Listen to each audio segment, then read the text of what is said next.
are looking for an experience, not just a one-time encounter. These could be gimmicks that would make them feel part of your community and make the conscious decision of coming to your platform, coming to your app over and over a great impact on revenue. That is why all the brands are doing it at some level since the beginning of retail. For instance, Alibaba, giant of e-commerce, made a declaration in 2016 saying that they have almost tripled their company's gross volume sales in merchandise by a recommendation system that they put in place with an artificial intelligence and machine learning in the background. In today's fully mobile world, the footprint of your users are ever more evident, and you have a vast pool of data that you can benefit from to customize and personalize your user's experience. But this means that your main competition is also doing the same thing. Therefore, finding a differentiation point, even marginally, is critical to be smart here, and that's why we call this smart personalization. While the offer can be tailored, so can the experience. Tailored recommendations measurably build greater loyalty and hence growth, and they can amplify customer lifetime value. Having a customer-centric approach leads to a greater customer loyalty, which then leads to higher retention. At this point, I would like to talk about an example that is not from the e-commerce category, but I think that we can all learn from and be inspired by, which is Spotify. Spotify has recently rolled out its sort of media version of Wrapped with the launch of its new personalized experience called Only You. The feature offers insights about your music history in a shareable format, like your music dinner party or your audio birth chart, like some fun finds. These may be things that you yourself are not even aware of. That is why when as an end user of Spotify, you get curious. You just dive into the content to see what you don't know about yourself, your experience on Spotify.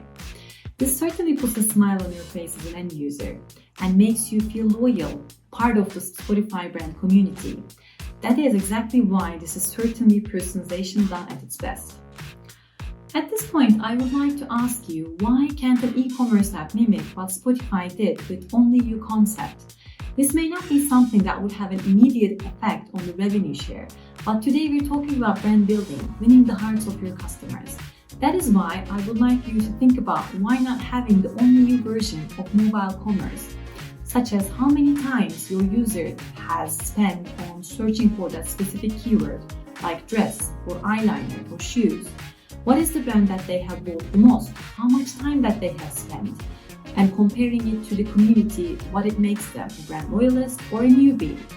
As we have emphasized over and over, the consumers are looking for an experience, not just a one-time encounter.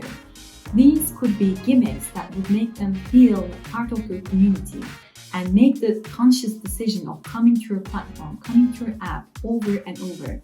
Hyper-personalization empowered by technology.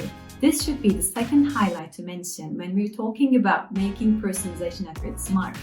And it's impossible to talk about the best practices in personalization without mentioning the beauty industry itself, as the category is highly invested and really competitive when it comes to personalization. Their hyper-personalization is a way of ensuring brands to stand out of the clutter by allowing customers to make informed decisions based on their preferences, not flooding them with endless options. Using technology helps customers fulfill their needs and allows them to be brand loyalists and make repeated purchases. Just like the earlier L'Oreal example, there are numerous ones that we can learn from in the beauty industry. One would be Neutrogena's Mask ID, which is tailored to user skin needs based on data collected from a selfie. Using a smartphone's 3D camera, the user snaps a selfie to create a precise map of your face with exact measurements and unique physical characteristics. Next, personalized data from the system creates the virtual equivalent of a knowledgeable dermatologist to analyze the user's skin needs.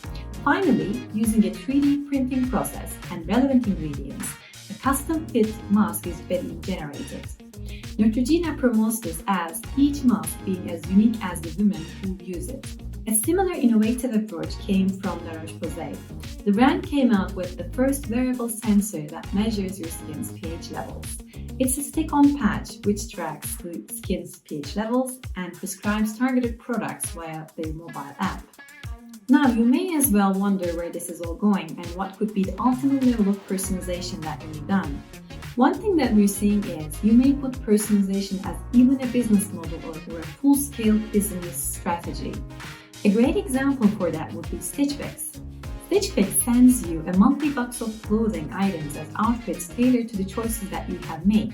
These monthly boxes are also optimized periodically based on the feedbacks that you provide. Each shipment is handpicked by a stylist on your profile.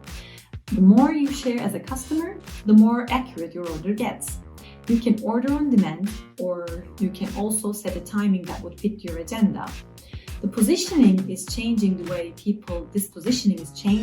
the way people are dressing with data.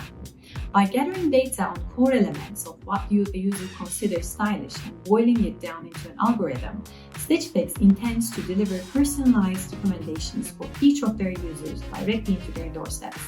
Seamless and smart personalization experience is a definite must-have in your strategy. It is a crucial pillar to ensure your customers feel that you get them. However, shopping is also a social experience.